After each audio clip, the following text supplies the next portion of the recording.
हाय। आज की क्लास में हम समझेंगे कुछ इंपॉर्टेंट टर्म्स सॉफ्टवेयर इंजीनियरिंग के। तो सबसे पहले हम समझते हैं सॉफ्टवेयर इज कॉम्प्लेक्स। तो कॉम्प्लेक्स एंड कॉम्प्लिकेटेड, इन दोनों में क्या डिफरेंस है? तो complex means a composed of many simple part which is related to one other, and complicated means which is not well understood और नॉट डिस्क्राइब वेल।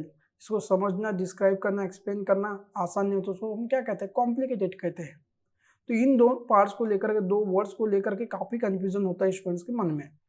अब complex से आया आपका कॉम्प्लेक्सिटी। तो कॉम्प्लेक्सिटी जैसे आपने टाइम कॉम्प्लेक्सिटी देखे होंगे, एल्गोरिदम हो गया, डेटा स्ट्रक्चर में। तो टाइम कॉम्प्लेक्सिटी में क्या कहता है? तो find the completion time of a particular algorithm और डेटा, उसको क्या कहते हैं? हम कॉम्प्लेक्सिटी कहते हैं। तो मैंने यहाँ पे एक एग्जांपल लिया, शेड्यूलिंग फेज कंस्ट्रक्शन टास्क। तो यहाँ पे हमने इस टास्क को कंप्लीट करने के लिए हमने सिंपल सिंपल पार्ट्स में, मतलब कंपोस्ट के मिनी सिंपल पार्ट में which is related to one other, और उसको मैं फिर फाइंड आउट किए the shortest possible completion time. और जो शॉर्टेस्ट कंप्लीशन टाइम जो रहेगा, that time is known as a your time complexity, है ना, बेस्ट किस टाइम कॉम्प्लेक्सिटी जिसको कहते हैं हम। तो यहाँ पे जैसे फर्स्ट हमने स्टेप किया, सेटिंग पोस्ट की, उसके बाद कटिंग किए वुड को, उसके बाद में नेलिंग किए, देन पेंट किए।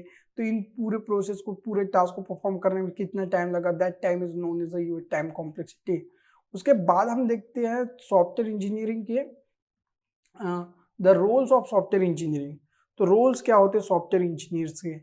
सो इसको हम first law of software engineering भी कहेंगे। तो first law of software engineering क्या है कि software engineering is willing to learn the problem domain. Problem domain means क्या प्रॉब्लम है कस्टमर की, कस्टमर के प्रॉब्लम को समझना, वो ज्यादा इंजीनियरिंग कहलाता है। इसीलिए हम कहते हैं कि software engineer is the bridge between your customer and programmer और इम्प्लीमेंटर। ठीक है। जैसे मैंने यहाँ पे एग्जांपल लिए कि सॉफ्टवेयर इंजीनियर कैसे रोल प्ले करता है। तो वो जाता है कस्टमर के पास, कस्टमर की रिक्वायरमेंट को एनालाइज करता है, क्या उसका रिक्वायरमेंट है, उसके रिक्वायरमेंट को प्रॉपर तरीके से डिफाइन करता है, प्रॉब्लम को आइडेंटिफाई करता है, उस प्रॉब्लम को राइट डाउन करता है, और उसके अकॉर्डिंग वो अपने टीम के साथ में डिस्कस करता है, और वो प्रोडक्ट इम्प्लीमेंट करके, उसके रिक्वायरमेंट के अकॉर्डिंग इम्प्लीमेंट करके कस्टमर को प्रोवाइड करता है।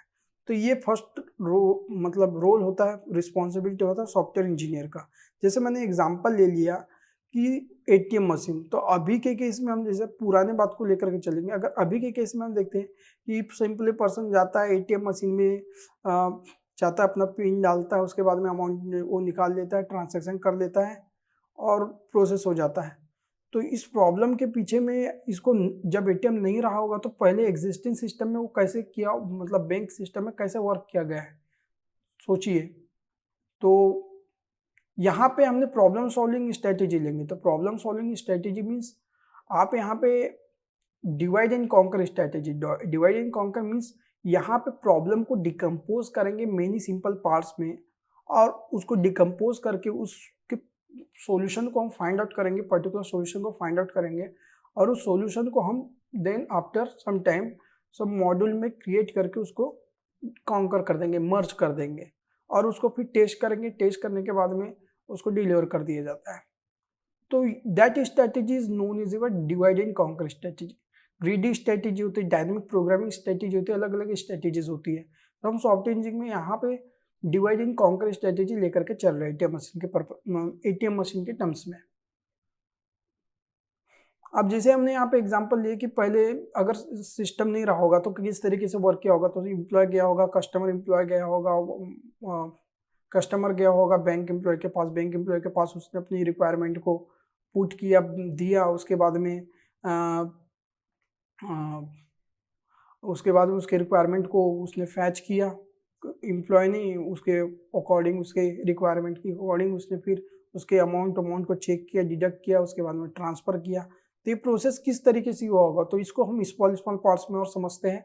जैसे मैंने यहाँ पे एग्जांपल लिया कि किस तरीके से स्ट्रिप किया गया, ABCDEFGH, ऐसी इस तरीके से मैं आपको बता रहा हूँ। तो सबसे पहले वो गया होगा। अब गया सिस्टम में तो हम सोचते हैं कि सबसे पहले क्या करेगा, वो इंटर करेगा पिन नंबर को। पिन नंबर इंटर करने के बाद में उसके अकाउंट को वेरीफाई किया जाएगा।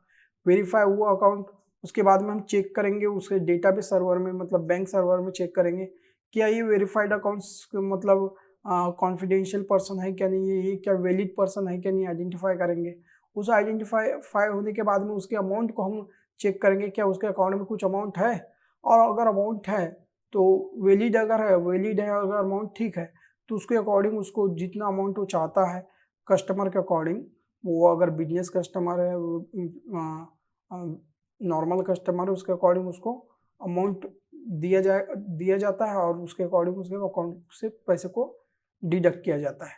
तो इस तरीके से अलग अलग स्मॉल स्टेप परफॉर्म किया जाता है प्रॉब्लम को एनालाइज करके, और एक फाइनल सॉल्यूशन प्रोवाइड किया जाता है, और उस फाइनल सॉल्यूशन को हम कहते हैं सॉफ्टवेयर इंजीनियरिंग ब्लूप्रिंट्स मींस यहाँ पे स्पेसिफाई करते हैं सॉफ्टवेयर के प्रॉब्लम को एंड सॉल्यूशन को, लाइक अ कार्टून स्ट्रिप राइटिंग। यहाँ पे मैंने ATM मशीन का सोच लो कि क्या क्या पहले प्रॉब्लम रहा होगा, उसके फिर क्या सॉल्यूशन निकला है, उन सब चीज़ों को जो एक मतलब पेज में, मतलब वन प्रिंट में जो दिया रहता है, that is known is your blueprint of software.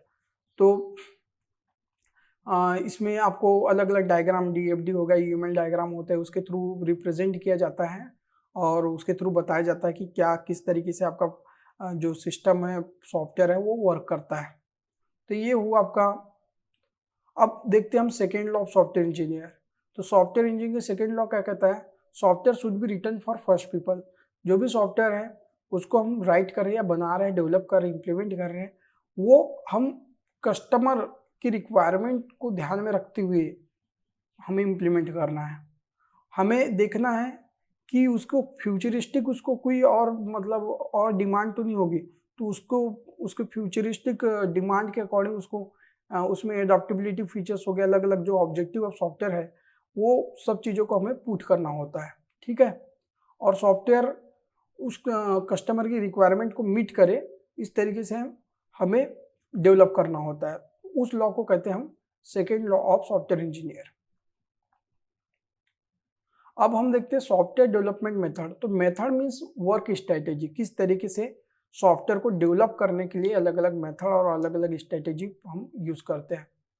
तो बेसिकली सॉफ्टवेयर डेवलपमेंट मेथड और स्ट्रेटेजी अलग अलग है, बहुत सारे हैं, जिसको हम आगे की क्लास में अच्छे डीपली स्टडी करेंगे। यहाँ पे मैंने कुछ मॉडल्स को ही लिया हूँ और बताया हूँ, लेकिन हम बहुत सारे मॉडल देखेंगे, जैसे waterfall model, incremental model, red model, spiral model, agile model, V shape model, ऐसे बहुत सारे सॉफ्टवेयर इंजीनियरिंग में मॉडल्स आपको पढ़ने को मिलेंगे SDLC मॉडल के अंदर।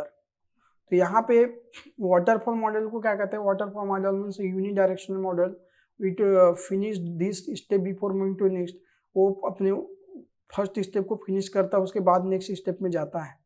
उसके बाद में आता है iterative incremental model. Iterative incremental model में से डेवलप इंक्रीमेंट फॉर फंक्शनैलिटी को इम्प्लीमेंट किया जाता है लूप बाय लूप परफॉर्म करके, उसको कहते हैं incremental. Agile model means continuous user feedback ECCL, मतलब यहाँ पे यूजर से बार बार कस्टमर और यूजर के साथ बार बार मीटिंग किया जाता है और बार बार उससे कस्टमर से फीडबैक लिया जाता है, क्या तुम्हारी रिक्वायरमेंट को मीट कर रही है, क्या उसकी रिक्वायरमेंट चेंज तो नहीं हो रहा है, क्या उसके रिक्वायरमेंट का अकॉर्डिंग सिस्टम बन रहा है कि नहीं। ये इस तरीके से आपका अजाइल मॉडल वर्क करता है। तो हम इस मॉडल को और डेप्थ में स्टडी करेंगे आगे की क्लास में। अभी मैं बस आपको इंट्रोडक्शन बता दिया हूँ। ठीक है, आज के लिए इतना ही। Thank you very much.